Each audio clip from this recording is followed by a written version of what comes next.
Hello दोस्तों, ए to wizard में आपका स्वागत है। मेरा नाम है पंकज यादव और हम आज लेके आए हैं जो पॉलिटी का सीरीज चल रही थी, हमारे 10 क्वेश्चंस की सीरीज होती है, उसमें दूसरा सेट है। ठीक है, हमने पिछले जो सेट लेके आए थे उसमें सेट 1 में जो हम 10 क्वेश्चन कर चुके हैं, और आज हम क्या करेंगे, अगला 10 क्वेश्चन करेंगे।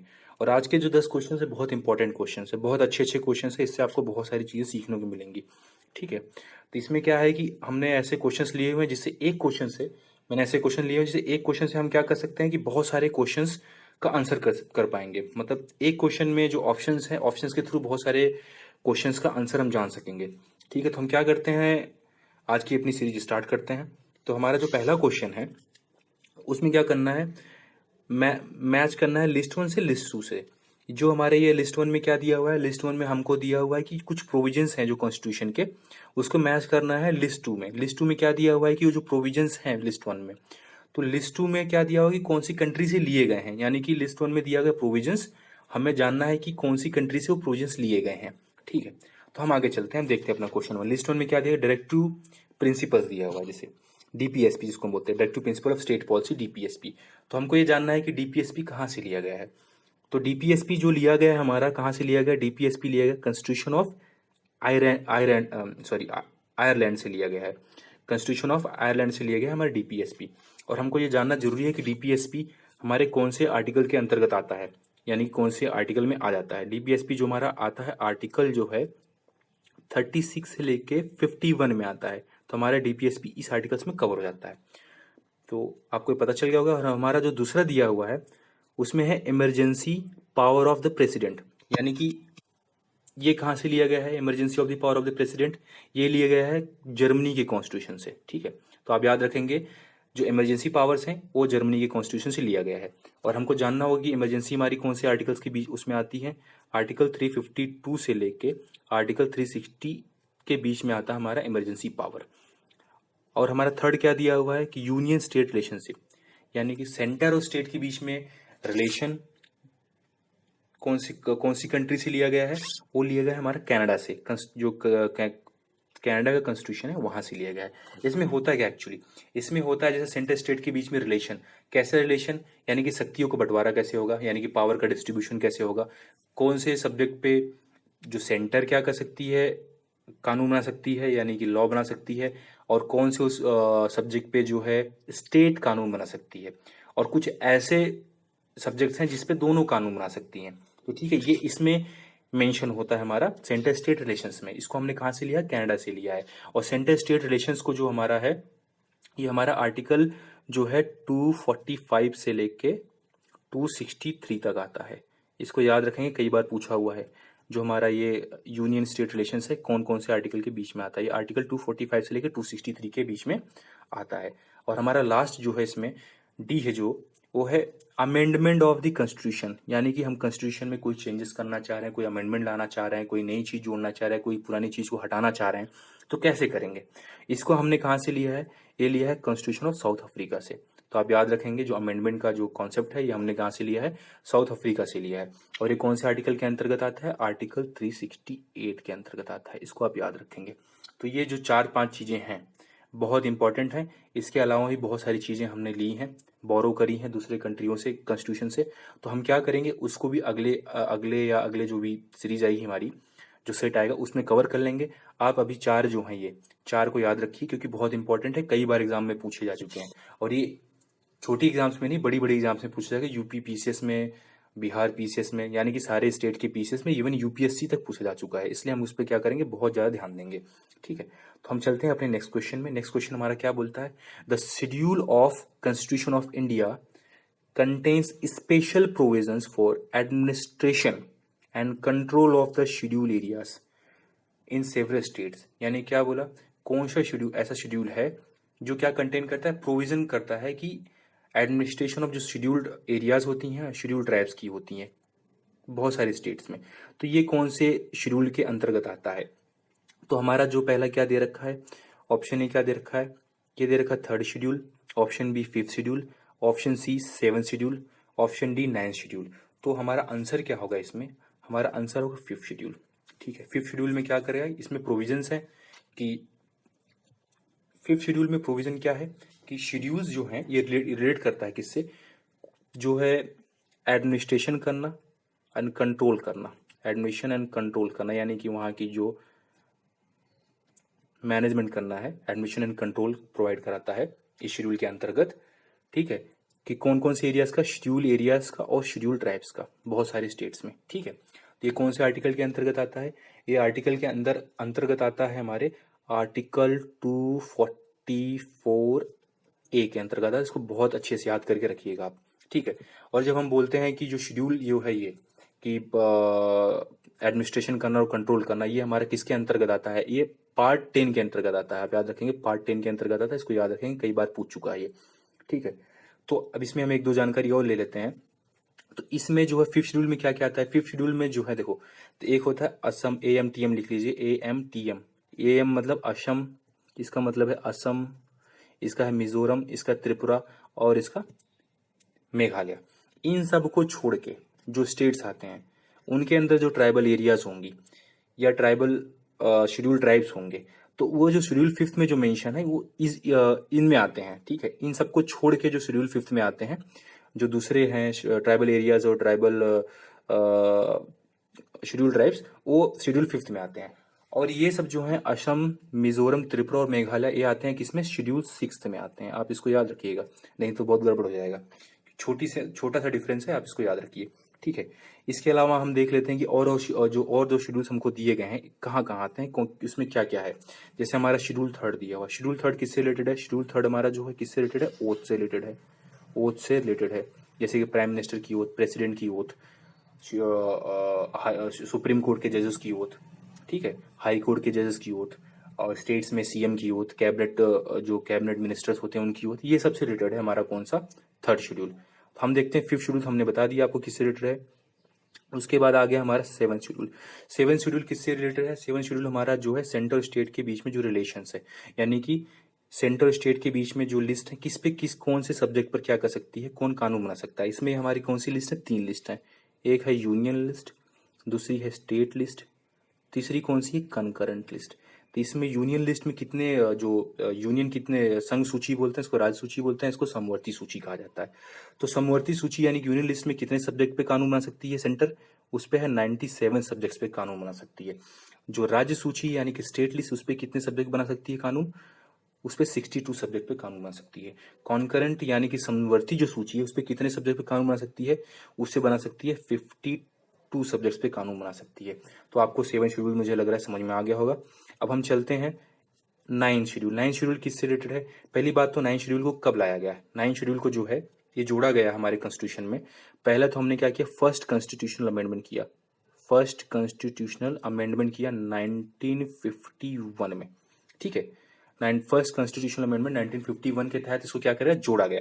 और ये किससे रिलेटेड था, ये लैंड रिफॉर्म से था, जो लैंड रिफॉर्म था। क्योंकि पहले देखो क्या था दिक्कत, पहले जो बड़े बड़े काश्तकार थे तो उनके पास पूरी की पूरी जमीनें थी, जो छोटे थे मध्यम वर्ग के लोग थे उनके पास जमीनें नहीं थी, खेती करने के लिए जमीन नहीं थी। तो ये लाया गया कि सबके पास कम से कम कुछ जमीन हो, इसके लिए लैंड रिफॉर्म लाना था, मगर इसके लिए बहुत परेशानी थी।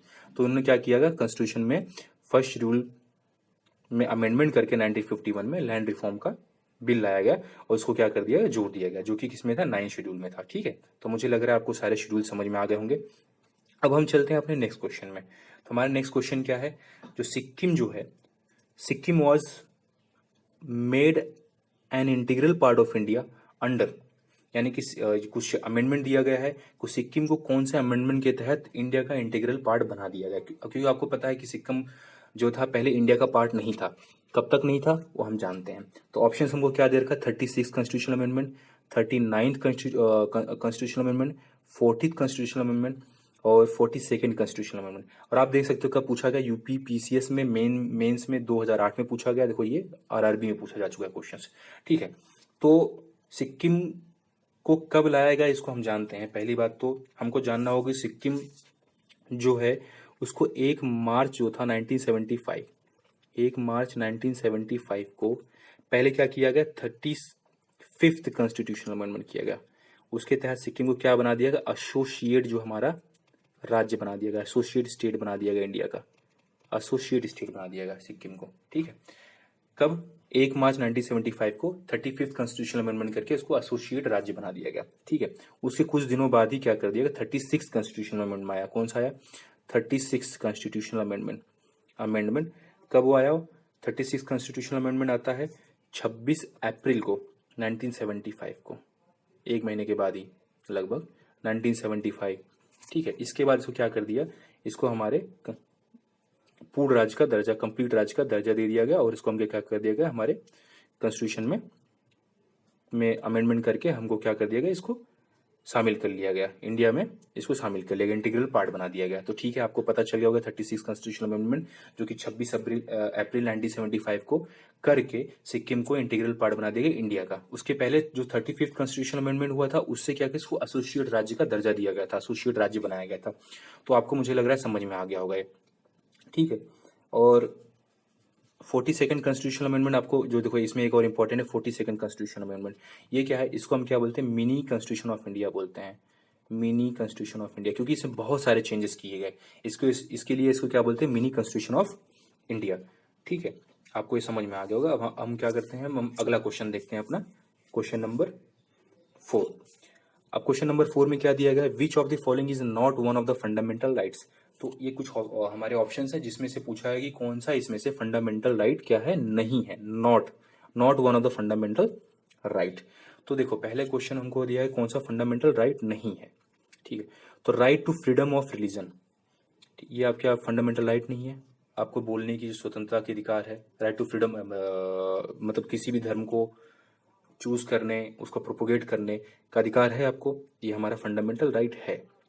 ठीक है, तो right to freedom of thought यानी कि सोचने की स्वतंत्रता और उसको व्यक्त करने की स्वतंत्रता यानी बोलने की स्वतंत्रता, ये भी हमारा फंडामेंटल राइट है। राइट टू इक्वलिटी, समता का अधिकार, समानता का अधिकार, ये भी हमारा क्या है, फंडामेंटल राइट है। तो अब कौन सा फंडामेंटल हमारा राइट नहीं है, तो राइट टू इक्वल पे बचा कौन सा, ये डी।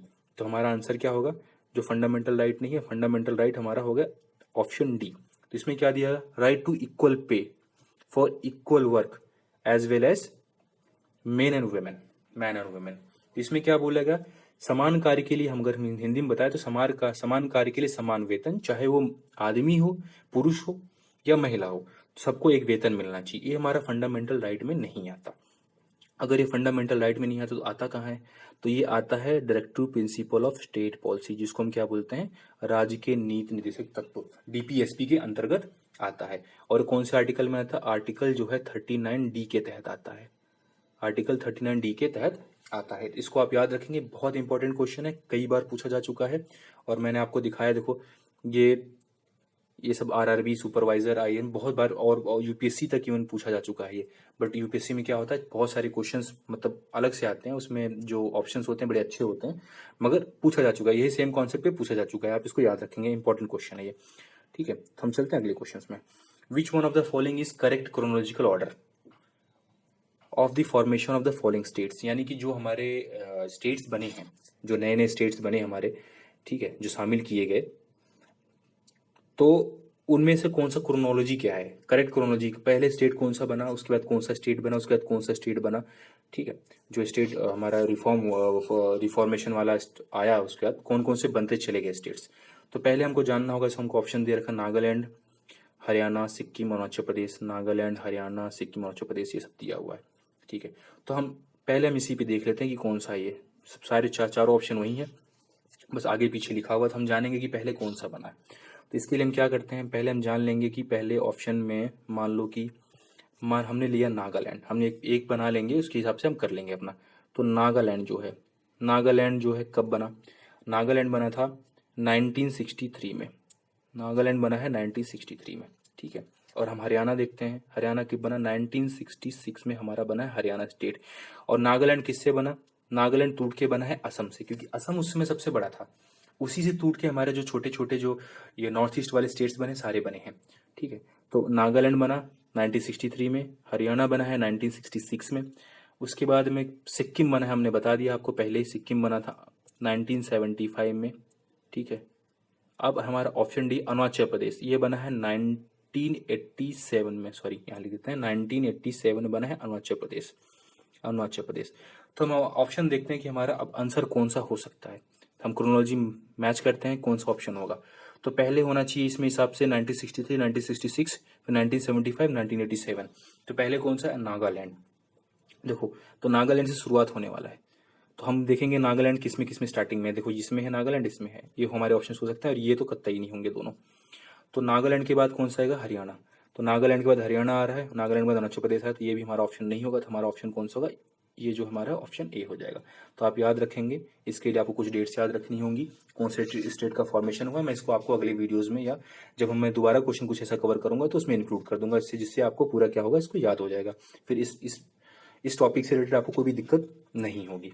ठीक है, चलते हैं आगे अगले क्वेश्चन पे।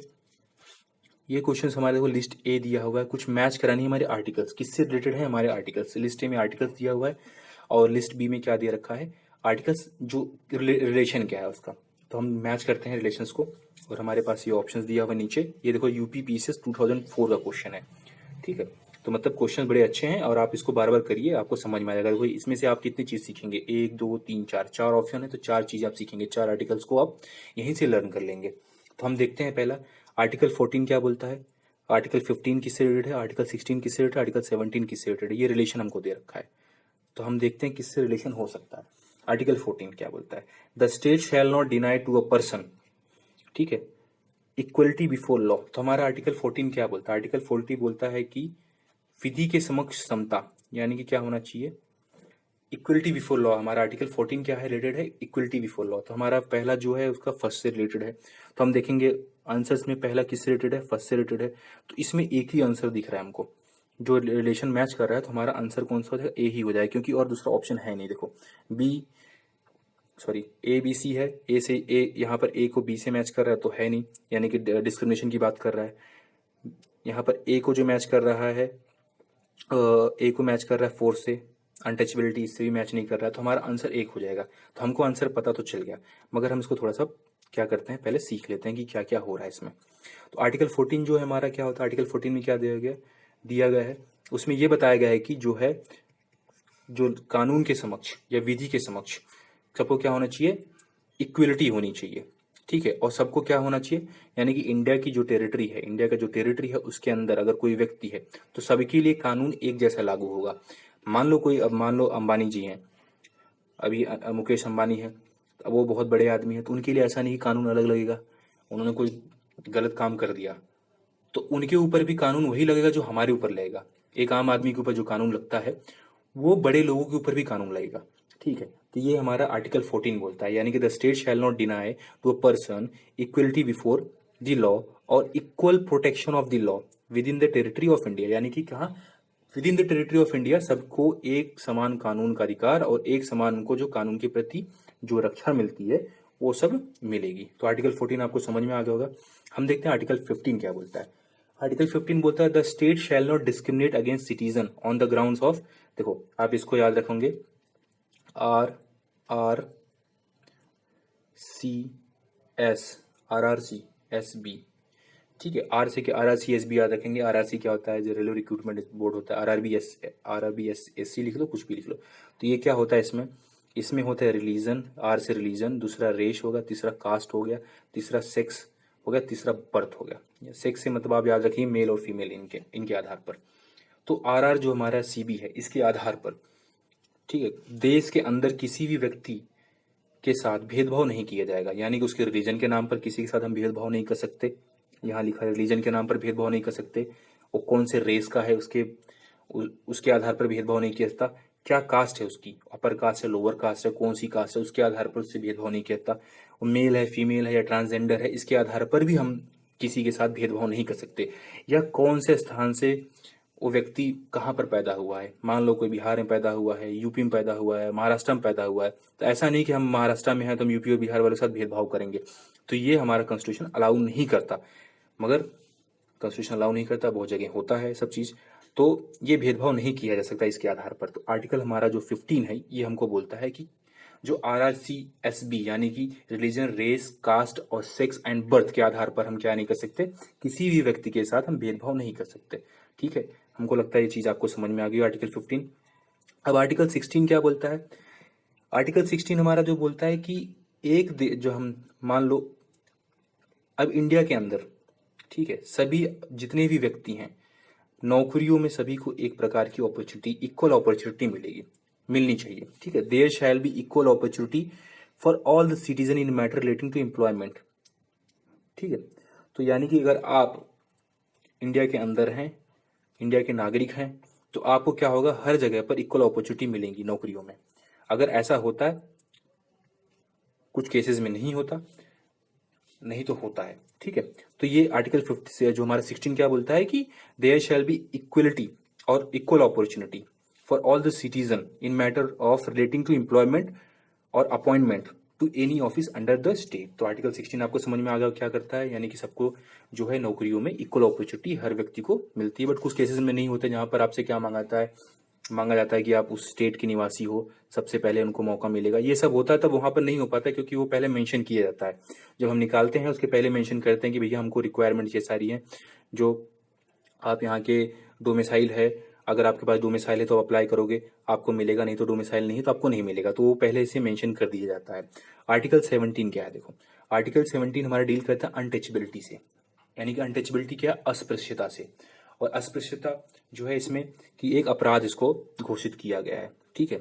अस्पृश्यता को एक अपराध घोषित कर दिया गया कि अगर आप किसी से अनटचेबिलिटी करेंगे तो आपको क्या होगा, अस्पृश्यता को फॉलो करेंगे। मान लो अस्पृश्यता, आप किसी को देख के आप मतलब बोले कि इसने ये कुएं से पानी पी रहा तो मैं पानी नहीं पीऊंगा, ये यहाँ पर जा रहा तो मैं इसमें नहीं जाऊंगा, या इस व्यक्ति को यहाँ पर अलाउ नहीं है, यहाँ नहीं आ सकता, अस्पृश्यता आप फॉलो कर रहे हैं तो आप एक कानूनी अपराध कर रहे हैं, उसके लिए आपको सजा मिल सकती है, ठीक है। तो आर्टिकल 17 ये बोलता है। और अनटचेबिलिटी के लिए हमने एक कानून बनाया था पहले सबसे, वो था 1955 में। कब बनाया था, 1955 में अनटचेबिलिटी के लिए, क्योंकि हमारे देश में बहुत बड़ी प्रॉब्लम रही स्टार्टिंग में, अब तो बहुत कम हो गई है। अनटचेबिलिटी 1955 में एक एक्ट बना था जिसका नाम था अनटचेबिलिटी ऑफेंसेस एक्ट। क्या था उसका नाम था, अनटचेबिलिटी ऑफेंसेस एक्ट 1955 में बनी थी, ठीक है। अनटचेबिलिटी ऑफेंसेस एक्ट 1955 में। बाद में क्या हुआ, इसी का नाम बदल के कर दिया गया 2 सितंबर 1976 को इसी का नाम चेंज करके रख दिया गया protection of civil rights act. क्या कर दिया गया, प्रोटेक्शन ऑफ सिविल राइट्स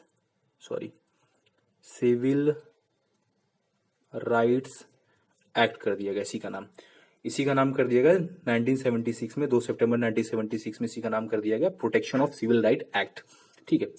उसके बाद आगे चलता रहा ये, अभी ये एक्ट तो बन गया मगर अभी इसका फॉलो नहीं हो पा रहा था ये, तो इसको फिर एक बार चेंज किया गया। इसको कर दिया गया 31 मार्च 1955 को, 1955 में 31 मार्च को इसका नाम दोबारा चेंज कर दिया गया। इसको कर दिया गया schedule caste and schedule tribe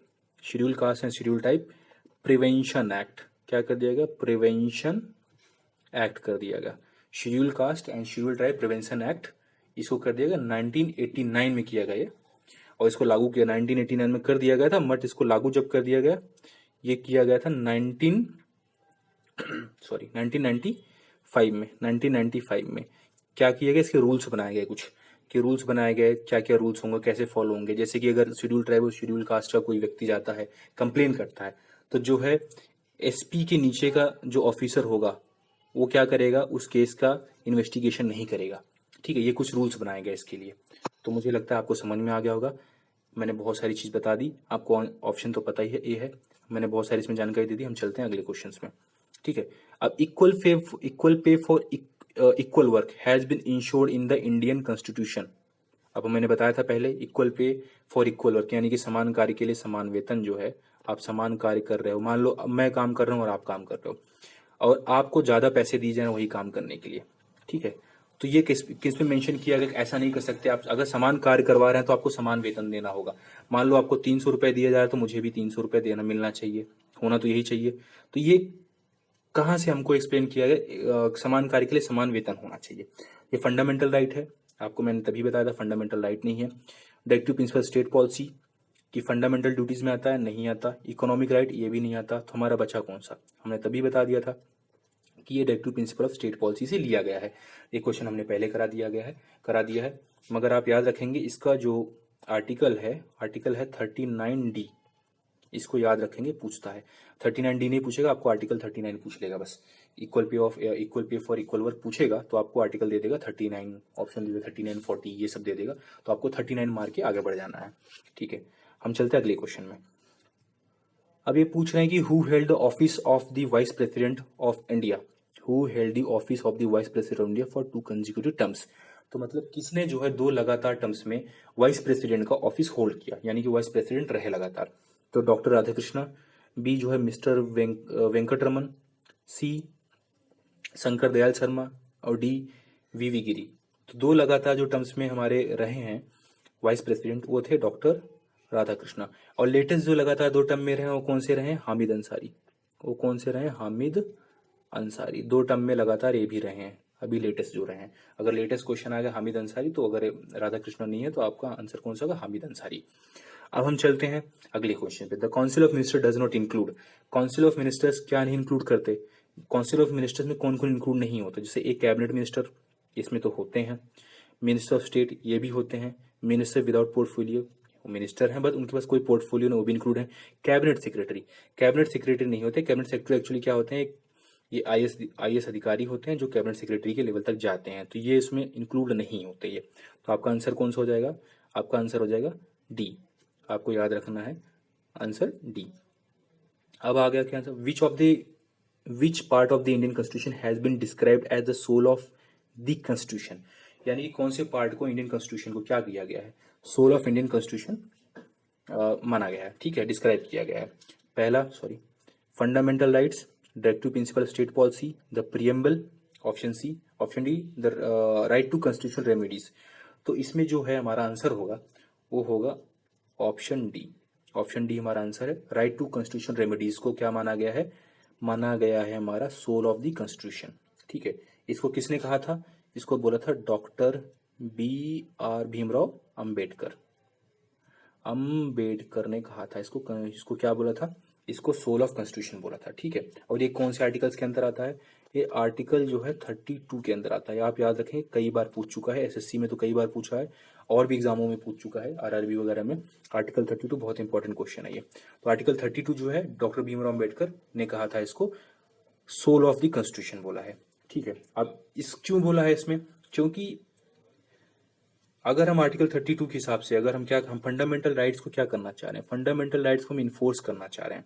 ठीक है, उसके लिए अगर एक इफेक्टिव मशीनरी नहीं होगी तो हम उसको फंडामेंटल राइट्स को जो है प्रॉपरली जो है पॉसिबली हम उसको क्या इन्फोर्स नहीं कर सकते, इन्फोर्समेंट नहीं कर सकते। तो इसलिए बोला है आर्टिकल 32, क्योंकि ये राइट्स देता है कि आप इसको, जैसे रिट्स वगैरह जारी करके आपको कोई फंडामेंटल राइट्स का वायलेशन हो रहा है तो आप रिट्स लगा सकते हो, मतलब कोर्ट में जा सकते हो, वहां से रिट जारी करेगा आपको, और फंडामेंटल राइट्स का जो वायलेशन हो रहा है उसको खत्म किया जा सकता है। तो इसलिए इसको बोला गया है कि सोल ऑफ द कॉन्स्टिट्यूशन। ठीक है, हम आगे चलते हैं। हमारा क्वेश्चंस खत्म हो चुके हैं आज के लिए, 10 क्वेश्चंस। और मैं आशा करता हूं कि आपको सारे क्वेश्चन बहुत अच्छे से समझ में आए होंगे और आपको बहुत सारी जानकारियां मिली होंगी। आप ऐसा करिएगा, सारे क्वेश्चंस को 2-3 बार करिए, और जो इसमें इन्फॉर्मेशन दिया उसको नोट डाउन कर लीजिए, जो कि आगे के लिए आपको बहुत ज़्यादा हेल्पफुल होंगी। ठीक है, इसी के साथ आज का सेशन हम खत्म करते हैं। और अगर आपको ये सेशन अच्छा लगा हो तो आप क्या कीजिए, आप लाइक कीजिए, शेयर कीजिए और सब्सक्राइब कीजिए।